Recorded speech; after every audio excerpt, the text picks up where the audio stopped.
오늘 우리에게 주시는 하나님의 말씀 함께 읽겠습니다. 구약성경 이사야 62장 1절에서 5절까지 말씀 함께 보겠습니다. 구약성경 1402쪽 이사야 62장 1절에서 5절까지 말씀입니다. 저 여러분 한 절씩 교독하겠습니다. 나는 시온의 의가 빛같이 예루살렘의 구원이 횃불같이 나타나도록 시온을 위하여 잠잠하지 아니하며 예루살렘을 위하여 쉬지 아니할 것인즉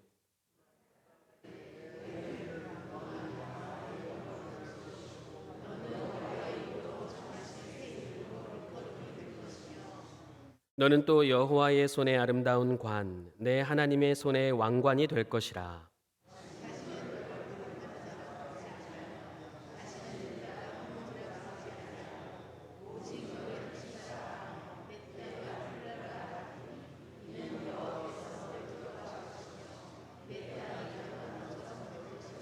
함께 있습니다.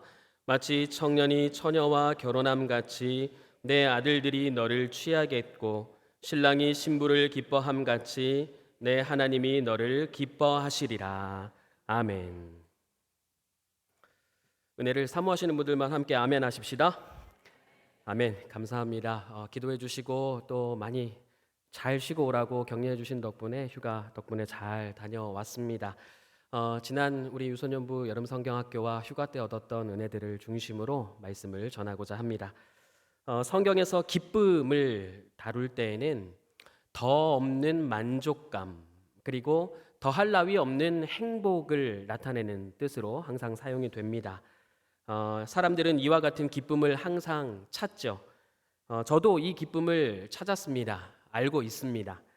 아무리 힘들고 고되더라도 이 기쁨이 있으면 전혀 힘들지 않고 행복하죠.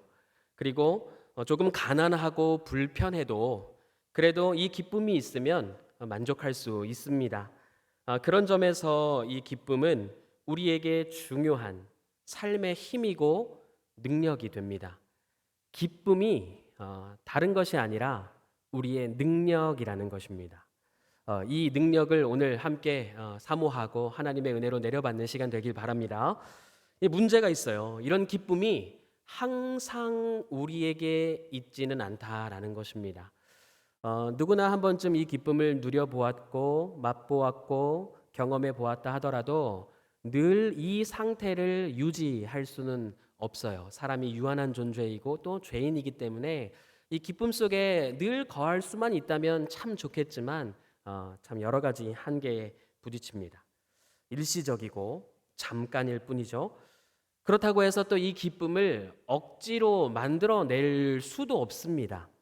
내가 기뻐야지 해서 여러 기쁨을 만들어낸다 하더라도 늘 우리는 실패할 뿐이죠. 옛날에 한 어린 학생이 파리를 한 마리 이렇게 파리새로 잡았는데 엄마가 너무 기뻐하시는 거예요. 그래서 내가 엄마의 기쁨이 되겠다 싶어서 생각을 한 게 내가 이 세상의 모든 파리를 다 잡겠다 이렇게 생각을 했어요. 그래서 어머님이 외출을 하셨는데 하루 종일 방충망까지 싹 다 열어놓고 이 세상의 모든 파리가 우리 집에 들어오게 만들었어요. 그래서 파리가 막 집안에 날아다녀서 정신없이 파리새를 휘두르면서 파리를 다 때려 잡았어요. 그래가지고 이제 거실 한켠에다가 이 소위 말하는 파리 무덤을 만들었어요. 이렇게. 그럼 이제 한 소년이 생각하는 겁니다. 엄마가 들어오면 기뻐하시겠지, 나를 칭찬하시겠지 이렇게 생각해서 한껏 들뜬 마음으로 기다렸어요. 이제 어머님이 들어오셨어요. 무엇이 주어졌을까요? 내가 힘차게 쥐고 흔들었던 파리채가 내 등짝을 때리고 있었어요. 엄마의 기쁨이 되고자 해서 파리 무덤을 만들면 좋겠다 했는데 그게 아니었죠. 만들 수가 없어요. 늘 이게 정말 기쁨이겠거니 하지만 이게 우리의 생각과 뜻대로 되지 않습니다. 이게 제 이야기인 건 비밀입니다. 어쨌든 이제는 어떻습니까? 전기채도 있고 그 다음에 요즘에는 자동으로 해충을 모아가지고 자동으로 이렇게 살충해주는 여러 좋은 장비들이 많이 나왔잖아요. 세상이 기쁨을 위해서 정말 고도화되고 여러 문명의 발전을 이루고 정말 이런 획기적인 제품이 나올 수 있나 싶을 정도의 제품들을 양산하고 있잖아요.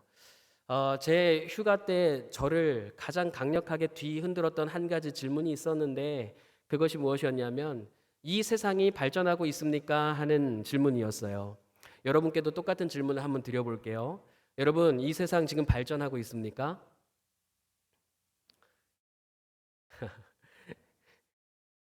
발전하고 있나요? 여러분들의 삶과 여러분의 마음도 그에 걸맞게 발전하고 있습니까? 사람의 도덕성이나 사람의 마음의 평안함이나 이런 것들도 함께 성숙해지고 있나요? 살다 보니까 때로는 이거 정말 이렇게 인간이 퇴보할 수 있나 싶을 정도로, 그런 생각이 들 정도로 거꾸로 간다 이런 생각은 안 드세요? 뭔가 한 치 앞을 내다보고 한 발 앞으로 나아갔다고 생각했는데 정신 차리고 보니 제자리이거나 혹은 물러섰다고 생각이 들었던 적은 없으세요?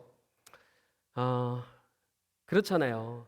오히려 세상이 고도화되고 문명이 발달하고 경제적으로 부유할수록 인간의 마음속에서 기쁨은 사라져가는 것이 아닌가 이런 생각이 들었습니다. 그 기쁨, 하나님이 분명히 기쁨을 창조하셨는데 이 기쁨이 도대체 어디에 가 있느냐라는 것이죠. 정말 하나님께서 만드신 건 맞을까? 이 기쁨이 내 것이 맞을까? 나에게도 이 기쁨이 다시 찾아올까 하는 그런 생각이 들 정도로 우린 간절하게 기쁨을 사모하고 찾습니다만 시간이 반복될수록 우리의 마음은 메말라 갑니다. 하나님 분명 기쁨 창조하셨습니다. 여러분 믿으시죠? 그 기쁨을 창조하셨다는 이야기가 어디에서 등장하냐면 세상을 처음 만드실 때, 창조하셨을 때 그때 드러나죠. 하나님 뭐라고 말씀하셨어요? 좋다 하셨어요. 야, 좋다 이렇게 말씀하셨어요. 그리고 어떻게 하셨어요? 쉬셨어요. 정말 하나님께서 완벽하게 세상을 지으시고 그리고 그 세상을 보시면서 좋다 하셨어요. 더할 나위 없는 기쁨을 느끼셨어요. 그리고 그 기쁨과 함께 안식하셨습니다. 분명 이와 같이 하나님이 기쁨을 누리셨고 창조하셨던 것처럼 이 세상에는 우리가 바라고 그렇게 사모하는 기쁨이 존재해요. 그러면 하나님은 이 기쁨을 오늘날에는 어디에다가 두셨냐 하는 것이에요. 기쁨을 찾는 자가 있다면 어디에서 어떤 방법으로 기쁨을 찾고 누릴 수 있겠느냐 하는 질문인 것입니다. 결론부터 이야기하면 하나님은 이 기쁨을 하나님이 원하시는 곳에 하나님이 스스로 기준이 되셔서 정해 놓으셨어요. 숨겨 놓으셨어요. 하나님이 답이다라는 거예요. 하나님이 숨겨 놓으셨기 때문에. 예를 들어서 이런 거예요. 하나님은요, 좋다라고 이야기하실 때나 자기가 안식하실 때나 다른 누구도 자신을 주장하지 못하게 하셨어요. 누가 주장하신 거예요? 하나님 스스로 주장하셨어요. 왜요? 하나님이 기준 되셨기 때문에 그렇습니다. 하나님이 그렇다 하시면 그런 거예요. 옆에서 아담이 이렇게 보면서 좋다 이렇게 하나님이 이야기하시니까 옆에서 아담이 별론데 이렇게 얘기한다고 해서 그런가? 라고 뜻을 굽히지 않으셨다는 거예요. 아담이 옆에서 뭐라고 하든지 간에 하와가 옆에서 뭐라고 궁시렁거리든지 간에 하나님이 좋다 하신 것은 이 세상에 완벽하게 좋은 것으로 선하고 아름다운 것으로 존재했어요. 하나님이 야 이제 일 그만하고 쉬자 됐다 이렇게 하셨어요. 아담이 옆에서 말하는 거죠. 아닌데 좀 더 해야 될 것 같은데 좀 더 일해야 될 것 같은데 이렇게 이야기하더라도 아니야 되었어. 하나님이 됐다고 하시면 그건 완성에 이르는 거예요. 하나님이 완벽하게 하셨기 때문이죠. 이 말은 곧 이 기쁨은 하나님을 기준으로 생각하고 하나님을 기준으로 살아갈 때 발견할 수 있다라는 말과 같습니다. 기쁨은 곧 하나님이시기 때문입니다.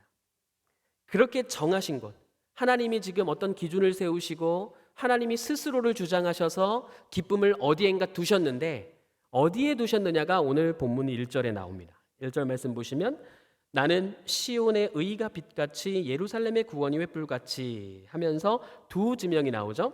시온을 위하여 잠잠하지 아니하며 예루살렘을 위하여 쉬지 아니할 것인즉 시온과 예루살렘이라고 하는 상징적인 장소, 지명의 이름이 등장합니다.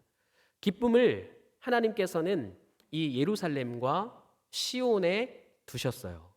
근데 여러분 생각해 보세요. 지금 말씀을 계속해서 읽어보면 2절 말씀 이방 나라들이 내 공의를 뭇 왕이 다 내 영광을 볼 것이요 너는 여호와의 입으로 정하실 새 이름으로 일컬음이 될 것이며 3절 너는 또 여호와의 손에 아름다운 관 내 하나님의 손에 왕관이 될 것이라. 지금 이와 같은 복의 말씀이 시온과 예루살렘을 향하고 있다라는 것 여러분 다 눈치채셨죠? 자, 계속해서 4절 말씀 읽어볼게요. 너를 버림받은 자라 다시는 그렇게 부르지 않겠다. 그리고 다시는 내 땅을 황무지라고 부르지 아니하고 오직 너를 헵시바라고 하며 내 땅을 뷸라라고 하리니 이는 결국 하나님께서 너를 기뻐하시는 결과가 될 것이고 내 땅이 결혼한 것처럼 아름답게 될 것이다. 5절 끝에 보시면 신랑이 신부를 기뻐함 같이 내 하나님이 너를 기뻐하시리라. 지금 하나님의 기쁨이 어디에 있는지가 자세하게 서술되고 있죠. 어디라고요? 시온과 예루살렘. 목사님, 시온은 어디고 예루살렘은 어디입니까? 이렇게 물으시면 안 돼요. 왜냐하면 같은 곳이에요. 그렇죠? 같은 곳이에요.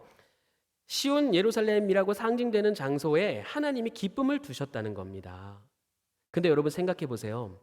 지금 예루살렘 어떻습니까? 지금 하나님이 이렇게 복 주신 모든 왕들 가운데 공의와 정의와 아름다운 모든 영광을 얻게 할 것이다 라고 예언하셨는데, 말씀하셨는데 지금 예루살렘이 이 기쁨을 누리고 있습니까? 그렇지 않죠. 현대를 생각할 것뿐만 아니라 이처럼 예언됐던 예루살렘이 돌 위에 돌 하나가 남김받지 않고 다 무너졌어요. 완전히 다 멸망해버렸다 이 말입니다. 실패했습니다. 그렇다고 한다면 하나님의 기쁨도 사라졌느냐? 그건 아니죠. 지금 우리는 바로 느낌이 오죠? 시온과 예루살렘은 정말로 물리적으로 그 지역과 그 장소를 뜻하는 것만이 아니라 하나님은 지금 상징적으로 누군가를 가리키고 있다라는 것을 아셔야 돼요. 시온과 예루살렘으로 지금 상징되는 우리가 잘 알고 있는 그 한 사람 누구입니까? 바로 예수 그리스도입니다. 지금 여기서 등장하는 시온과 예루살렘은 예수 그리스도를 가리키고 지시하는 그 대명사로 등장하고 있는 것이에요. 그러면요, 하나님께서 그 기쁨을 어디에 두셨다는 말로 요약됩니까? 그 기쁨을 누구에게 두셨다? 예수 그리스도에게 두셨다. 그 기쁨은 누구에게 있느냐? 예수 그리스도께 있는 거예요. 하나님이 스스로 그렇게 정하셨어요.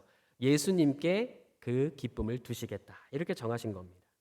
그러면 우리가 이처럼 기쁨을 찾는다고 하면, 기쁨을 회복하기를 사모한다면 누구에게로 돌아가야 합니까?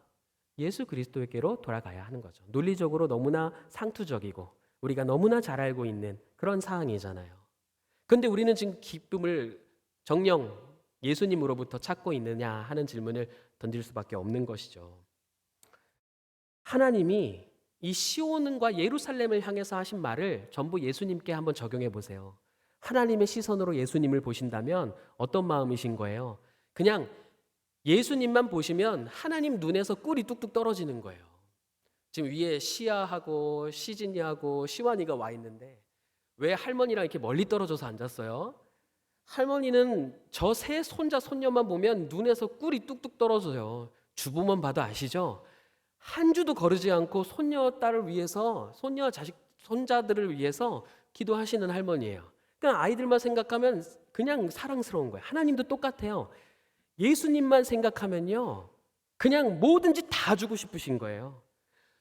나라들의 영광을 다 예수님께 주고 싶으신 것이고, 모든 영광과 모든 아름다움과 모든 권세를 다 예수님께 주고 싶은 거예요. 그게 하나님의 마음인 것입니다. 그냥 예수님만 보면 좋다 이야기하시고, 예수님만 보시면 이제 내가 쉬어도 되겠다 하는 그 평안함과 안식을 얻으시는 거죠. 이게 하나님의 시선이었고 하나님의 마음이었습니다. 그 정도로 정말 하나님께서 예수님을 너무나 많이 사랑하셨는데, 정말 사랑하셨는데, 그 이야기가 누가복음 이야기에 등장합니다. 누가복음 3장 22절에 이렇게 직설적으로 이야기하세요. 성령이 비둘기 같은 형체로 그의 위에 강림하시더니 그는 누구죠? 예수님입니다. 자, 우리 하늘로부터 다 같이 읽읍시다. 시작.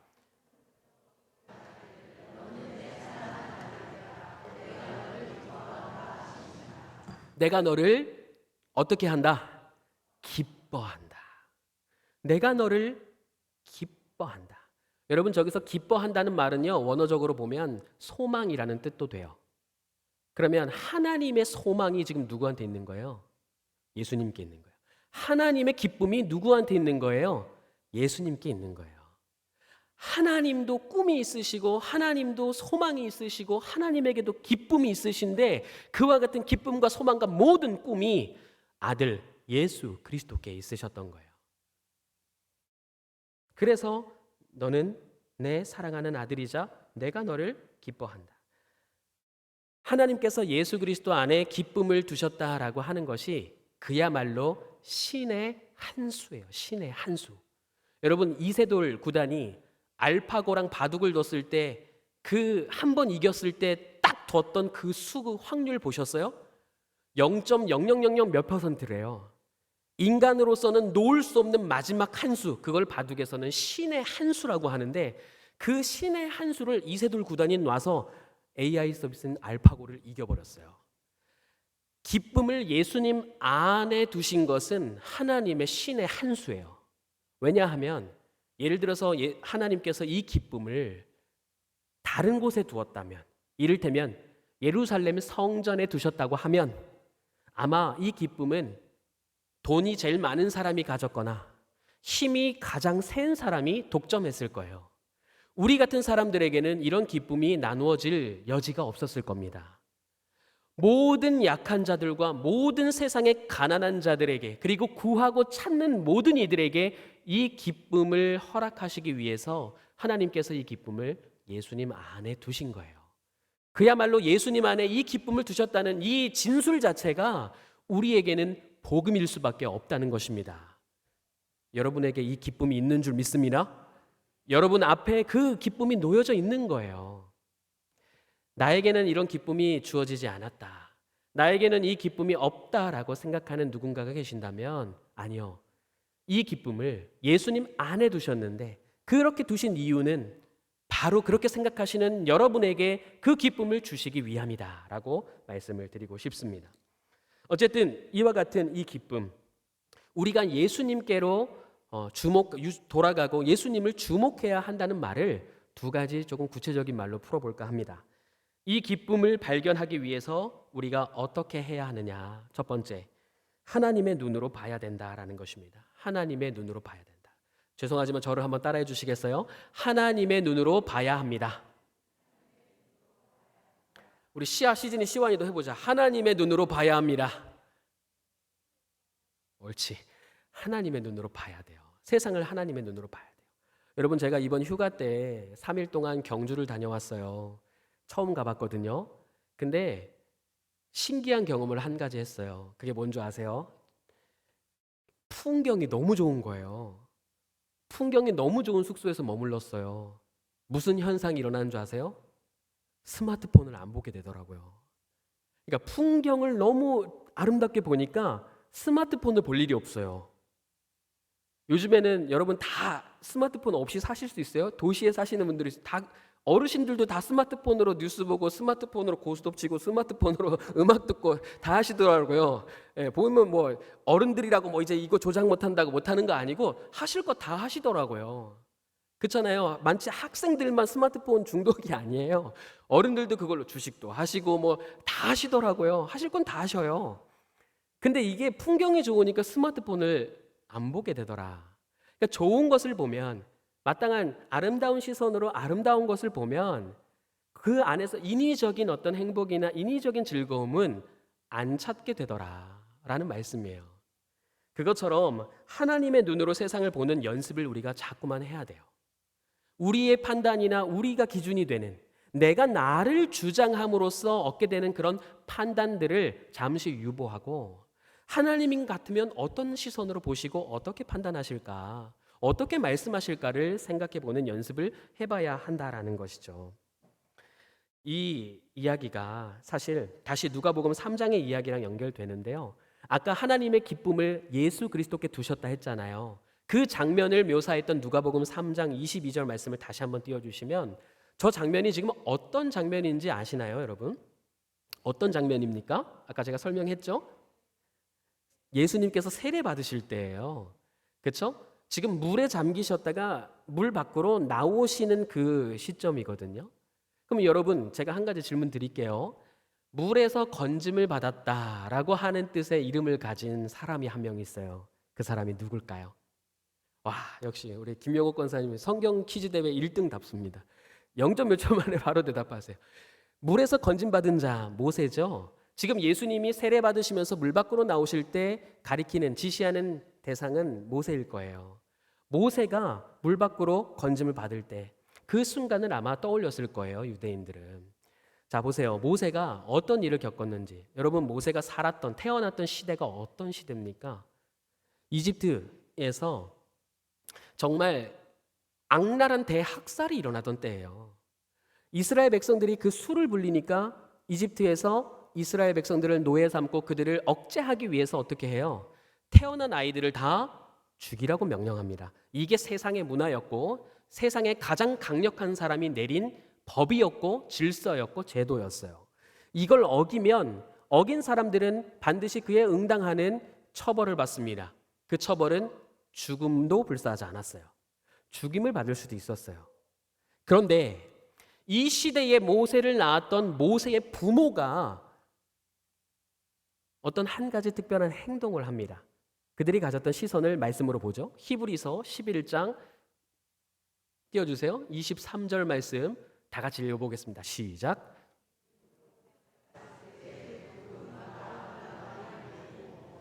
석 달 동안 숨겨 왕의 명령을 두려워하지 무서워하지 아니하였다. 자, 그의 부모가 모세의 무엇을 봤다고요? 아름다움을 봤대요. 지금 세상의 질서와 세상의 주류, 메인스트림 흐름은 아이를 죽여야 돼요. 남자아이를 죽이지 않으면 일단 우리가 생존하지 못해. 그래서 자신이 낳은 자식이라 할지라도 죽여야 하는데 모세의 부모가 그 모세의 무엇을 봤다? 아름다움을 봤다. 그때에 이 부모님들에게 어떠한 믿음의 작용이 일어난 거예요. 내 목숨을 걸고서라도 이 아이를 지켜야겠다 하는 그 사명감이 들었던 거예요. 그래서 석 달 동안 이 아이를 숨깁니다. 근데 여러분, 아이를 석 달 동안 숨길 수 있는 분 여기 계세요? 이기복 권사님 하솜이 3개월 동안 그렇게 짱알거리고 응애거릴 때 3개월 동안 안 들키고 숨길 수 있어요? 못해요. 애들이 가만히 있나요? 가만히 안 있어요. 배고프면 울어요. 엄마 찾으면 울어요. 응가를 해도 울어요. 걸리면 죽으니까 아이의 울음을 어떻게 막겠어요? 다 들키는 일이에요. 그런데도 불구하고 왕의 명령을 무서워하지 않는 용기와 담대함까지 생기는 거예요. 그 아이의 아름다움을 봤다라는 것이요.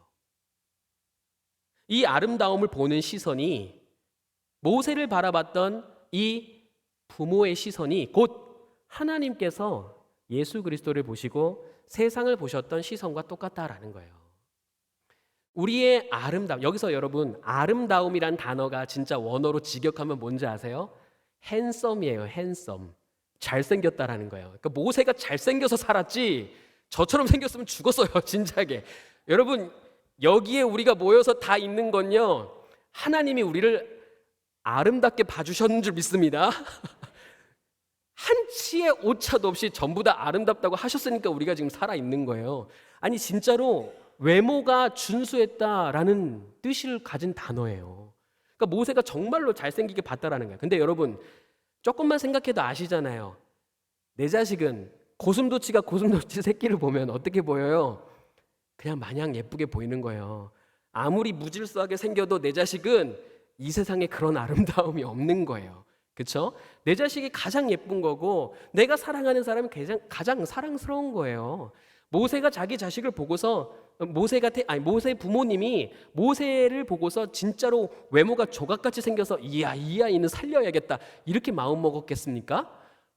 그게 아니겠죠. 설마. 정말 사랑하니까 내 자식만큼은 내 목숨과 바꿔도 아깝지 않으니까 그러니까 살렸겠죠. 그렇죠? 자, 옆에 계신 분들 보고 우리 살았습니다 이렇게 한번 이야기해 보세요. 살았습니다. 이거는 여러분 하나님이 예수님을 보시는 이 아름다움을 보는 시선으로 세상을 볼 줄 알아야 되는 거예요. 그런 세상이 없으면 다 죽이는 문화예요.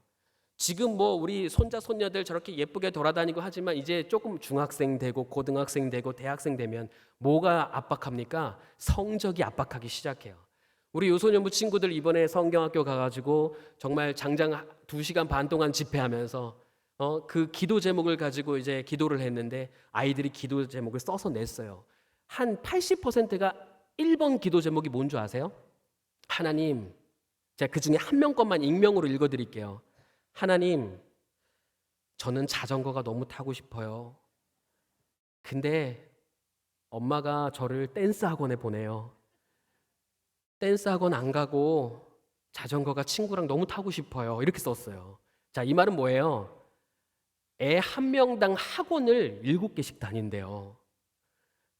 물론 하루에 가는 거 아닙니다. 하루에 7개 가는 건 아니고 일주일 동안 그냥 한두 개씩 간대요. 근데 오죽하면 하나님한테 쓰는 기도 제목을 내는데 학원 안 가고 나 자전거 타고 싶대 친구들이랑. 이게 대표적인 예고요. 대부분 다 뭐라고 썼냐면 시험이 무서워요 이렇게 써요. 초등학생 학생들도요 지금 벌써 시험이 무섭대요. 그러니까 누군가가 자꾸만 평가하고 누군가에게 어떤 줄 세우기를 당하고 자기 스스로도 어떤 좋은 평가를 받고자 하는 그런 욕심들이 있어서 그 압박감 속에서 우리 학생들도 살아가고 있다라는 거예요. 그러니까 자꾸만 그 다음 2번으로 나온 기도 제목이 뭐냐면 친구들 사이에서 따돌림 당하기 싫다는 거예요. 근데 그 따돌림 당하는 기준들이 뭐냐면 외모라는 거예요. 그 외모나 생김새 그리고 가지고 있는 물건들 이런 것들로 친구들에게도 판단받고 이렇게 무시당하니까 그런 것들 사이에서 정말 얼마나 많은 압박감을 느끼면서 사는지 몰라요.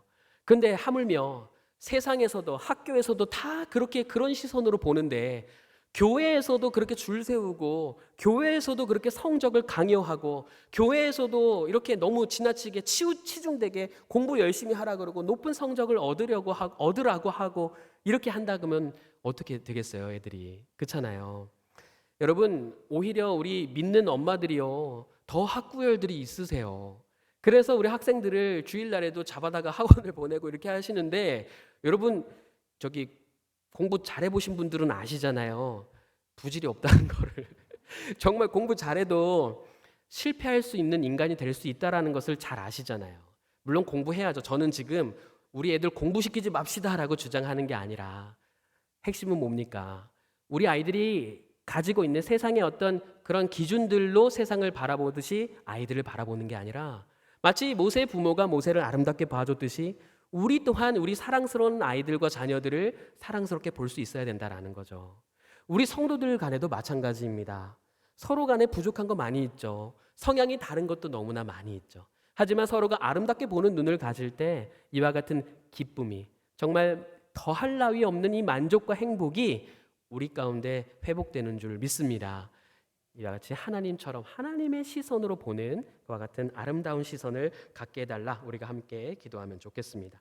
자, 계속해서 두 번째는요. 하나님이 주장하시는 대로 그러니까 하나님의 기준을 따라서 순종하고 순응하는 삶을 살아야 한다라는 것입니다. 저를 한번 따라해 주시겠습니까? 하나님의 뜻대로 흘러가는 대로 그렇게 살아가야 합니다. 네, 말 그대로 그렇습니다. 여러분, 하나님의 뜻대로 순응하면서 순종하면서 살아가야 한다고 하는 말은요, 곧 이 말과 똑같죠. 인생 내 마음대로 되는 거 하나도 없다. 이거랑 똑같은 말이에요, 사실상. 맞죠? 살면서 내 뜻대로 되는 게 하나도 없어요. 이거를 괜히 좀 있어 보이게 신앙심 좋아 보이게 포장하면 이렇게 되는 거죠. 하나님의 뜻대로 순응하는 삶이다. 여러분 근데 이런들 어떠하고 저런들 어떠합니까? 말 그대로 우리는 하나님이 이끄시는 대로 그냥 이끌려가는 삶일 뿐이에요. 맞죠? 그대로 순종하면서 살아갈 때 이와 같은 기쁨이 회복된다 하는 말씀입니다. 내가 통제할 수 없는 일이 이 세상의 전부이구나 하는 이 사실을 그냥 어떠한 타격감 없이 낙담이나 낙심하는 거 없이 그것을 기쁨으로 받아들일 수 있을 때 그때를 비로소 어른이 되었다라고 말하고 싶어요. 우리가 그런 정말 내 손에 잡히는 거 하나 없고 모든 것 다 통제할 수 없구나라는 것을 인정할 때 그때를 우리가 어른이 되었을 때다라고 하고 그리고 그 과정을 어른이 되어가는 과정이다라고 할 수 있죠. 근데 보면 이런 어른이 되어간다고 하는 것에 대해서 우리는 어떻게 생각하는지 한번 잠깐 나누고 싶어요. 여러분 여기 계시면 보통 수요일이나 주일에도 보면 이제 연세가 많으신 분들이 계신데요. 여러분들은 그렇게 연세가 많이 들어가시면서도 여전히 삶의 기쁨을 찾고 계십니까? 아멘입니까? 감사합니다. 또 한 분은 저한테 이렇게 이야기하세요. 목사님, 숨만 쉬어도 힘들어. 해봐요? 해봤어요? 나는 기쁨이 있냐고? 나는 숨만 쉬어도 힘들어. 막 이렇게 하시면서 웃으셔요.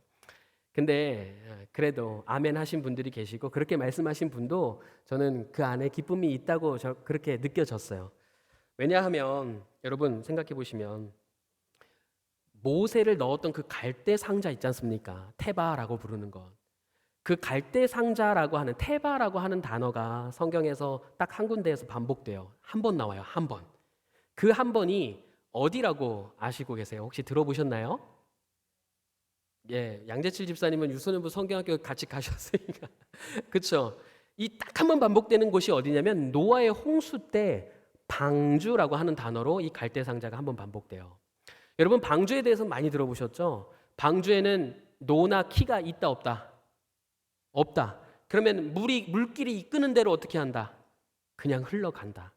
그 속에서 할 수 있는 게 아무것도 없어요. 제가 이 얘기 드렸나요? 저희 아버님이 택시 기사신데요. 택시 이렇게 위에 등 있잖아요. 차 위에. 근데 한 번은 아빠 택시를 타고 마트를 갔는데 마트에 뭐 있어요? 그 2.2m 차단봉 있잖아요. 이렇게. 근데 우리 아버지가 택시를 몰고 들어가시면서 그 입구를 들어가시는데 갑자기 고개를 숙이시는 거예요. 그래서 뭐해? 이렇게 물어봤어요. 습관적으로 위에 그 저기 봉에 택시 가시 닿을까봐 자기가 이렇게 했대요. 여러분 이렇게 한다고 안다요 그게? 그게 우리 아버지예요. 그래서 이러고 가시고 다음에 보면 어떻게 되는 줄 아세요? 저도 괜히 이렇게 움찔해요. 그렇잖아요. 우리 교회 검은색 솔라티 이런 거 몰고 가면 이렇게 하는 거 이해해요. 근데 승용차에 택시 그 위에 그 택시 등 있는데 그거 이렇게 한다고 맞을 게 안 맞습니까? 여러분 노아의 방주 속에서 방향 바꾸고 싶다고 자 이쪽으로 몰려 이렇게 한다고 방주가 바뀌나요? 방향이 아무것도 할 수 있는 게 없어요. 힘만 들어요. 그리고 옆에 있는 새 아들이 뭐라고 했겠어요? 아빠 뭐해? 이렇게 얘기했겠죠. 그렇죠? 아무것도 할 수 있는 게 없어요. 그냥 맡기고 가는 수밖에 없어요. 그게 노아의 삶이었어요. 그 노아의 이름 뜻이 뭔지 아십니까? 노아의 이름 뜻? 야 이거는 우리 김여국 권사님도 지금 하셨어요. 이거 다 모르시겠는데 그러면 노아의 이름 뜻 안식이에요. 안식, 쉼. 노아가 방주 속에서 뭐 해요? 그냥 쉬었어요. 그렇죠? 흘러가는 대로 가는 거예요. 마치 그냥 그 속에서 우리가 어떻게 해보겠다고 노력하고 아등바등 하는 게 아니라 그래 하나님께서 이끄시는 대로 가자 하고 순응할 때 이 삶의 기쁨이 회복된다라는 말씀입니다. 그래서 결국 이 기쁨은 누구에게 주어지는가? 영웅들에게 주어지는 것이 아니라 생존자들에게 주어집니다. 우리는 자꾸 영웅을 강요하죠. 믿음으로 승리해라. 다 싸워서 쳐부시고 이겨라. 1등이 되어라. 이렇게 얘기하는데요. 이런 사람들에게만 기쁨이 주어지는 것이 아니라 정말 치열한 삶의 현장에서 탄식하면서 하나님 살려주세요 하면서 마치 한 여인이 예수님의 옷자락 끝에 손이라도 닿고자 하는 그 지푸라기라도 잡고 싶은 심정으로 간당간당하게 살아가는 그 사람들. 그러나 그럼에도 불구하고 이 탕류에 떠내려가지 않고 그루터기처럼 남아있는 그 생존자들에게 이와 같은 한량없는 기쁨이 주어진다 하는 약속의 말씀인 것입니다. 저와 여러분에게 이 기쁨이 놓여져 있는 거 맞지요? 하나님 그렇게 정해 놓으셨어요. 그러면 이제 우리에게 필요한 것은 무엇입니까? 하나님이 그렇게 정하셨다 하는 사실을 믿는 믿음뿐이지요. 이 믿음이 결국 우리를 이 기쁨을 누리게 만들고 이 기쁨을 나눌 수 있도록 인도하는 줄 믿습니다. 이 밤에 결국 우리가 간절히 구해야 할 것은 바로 이와 같은 믿음인 것입니다. 하나님이 우리의 삶을 주장하시는 겁니다. 하나님이 우리의 삶을 주장하세요.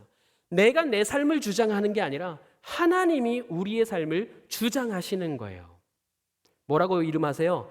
네 삶은 이제 헵시바야. 기쁨이 네 안에 있다라는 뜻이에요.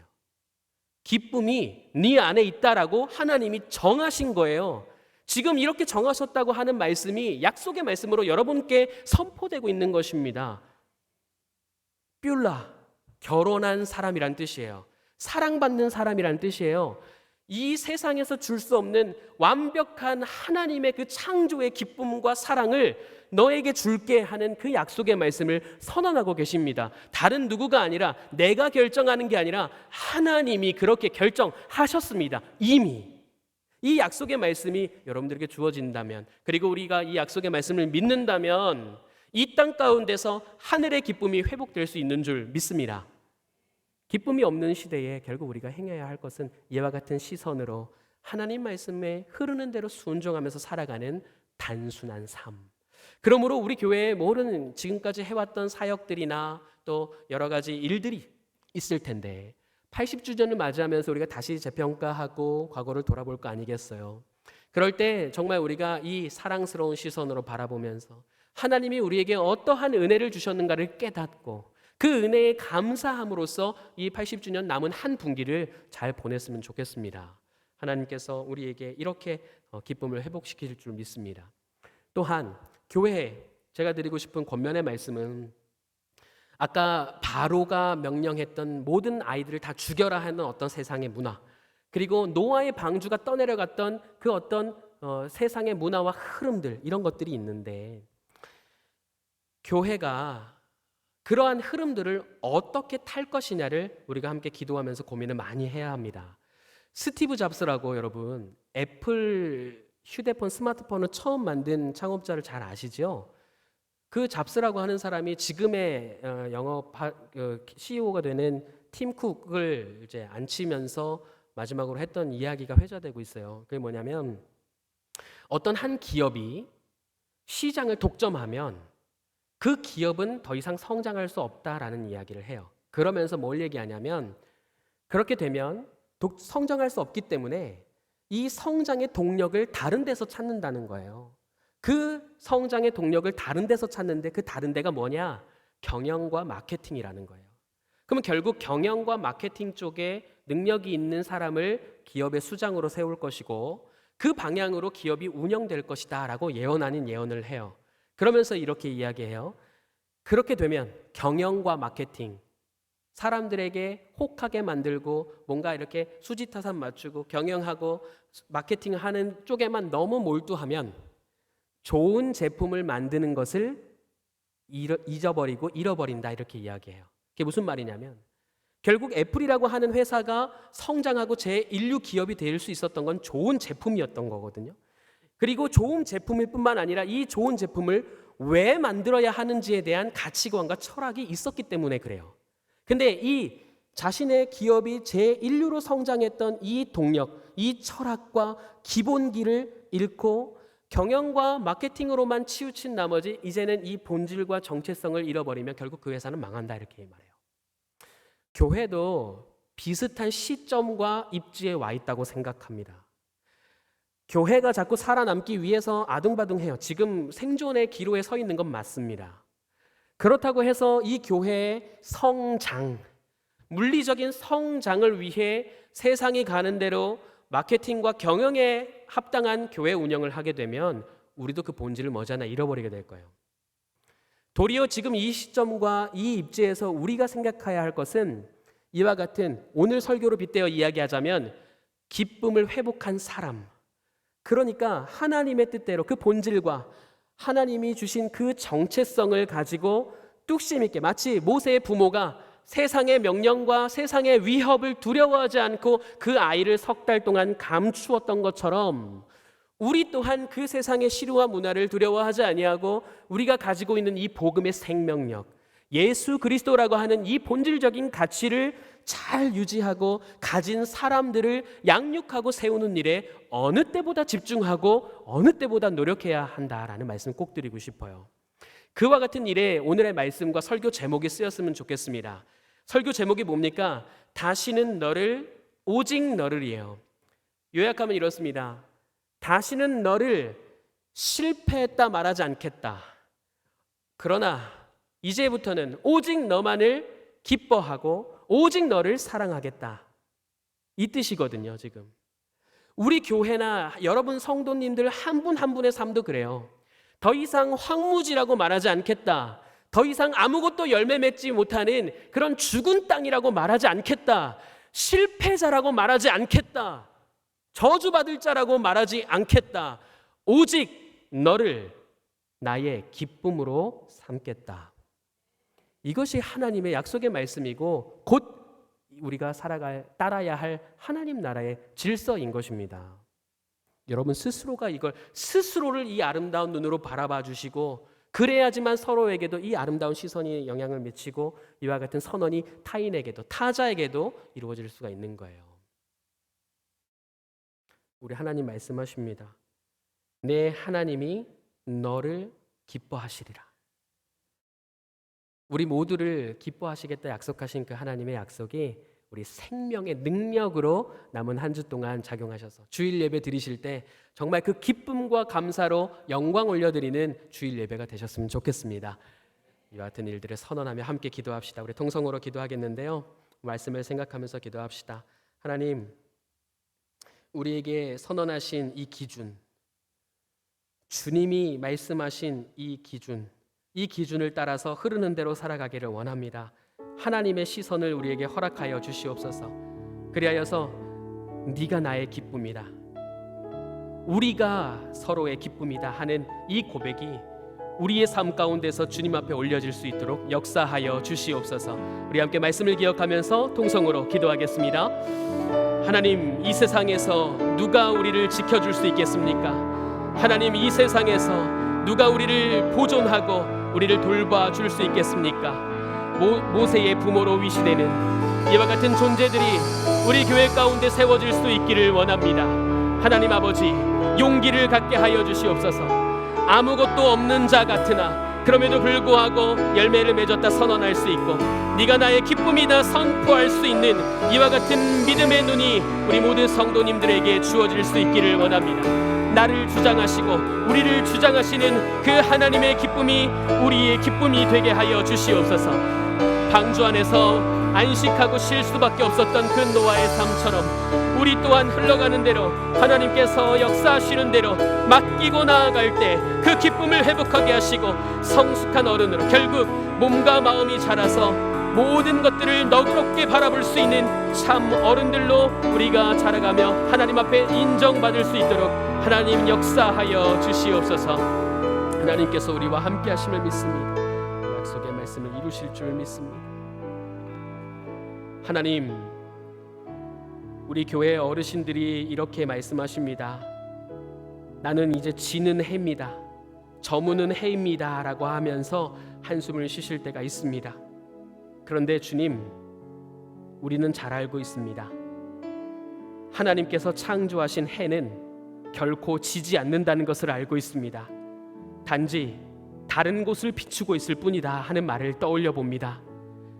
나이가 드시고 인생의 이 노년에 낙심한 우리 성도님들 계시다면 그분들을 통하여서 위로받고 격려받는 젊은 세대가 일어나게 하여 주시옵소서. 마치 이 세상을 공평하게 비추시는 해처럼, 정말 주님의 그 은혜처럼 우리 어르신들의 진한 믿음의 그 유산들이 우리 다음 세대 모든 청장년들에게 그대로 전수될 수 있기를 원합니다. 서로를 사랑스럽게 보는 하나님의 시선을 회복하게 하시고 모든 것에 맡기고 주님이 주장하시는 대로 나아가고자 하는 그와 같은 믿음과 평안함을 우리 가운데 허락하여 주시옵소서. 그리하여서 다시는 너를 실패했다 말하지 않을게 오직 너만을 나의 기쁨으로 삼을게 하시는 주님의 이 사랑 고백이 터져 나오고 나 스스로에게도 전해주며 우리 교회 안에서 세상을 향해, 이 지역 사회를 향해 이 고백과 이 사랑의 말들을 건네는 우리 교회가 될 수 있도록 하나님께서 역사하여 주시옵소서. 이 말씀에 우리 모두를 부탁드리며 예수 그리스도의 이름으로 기도합니다. 아멘.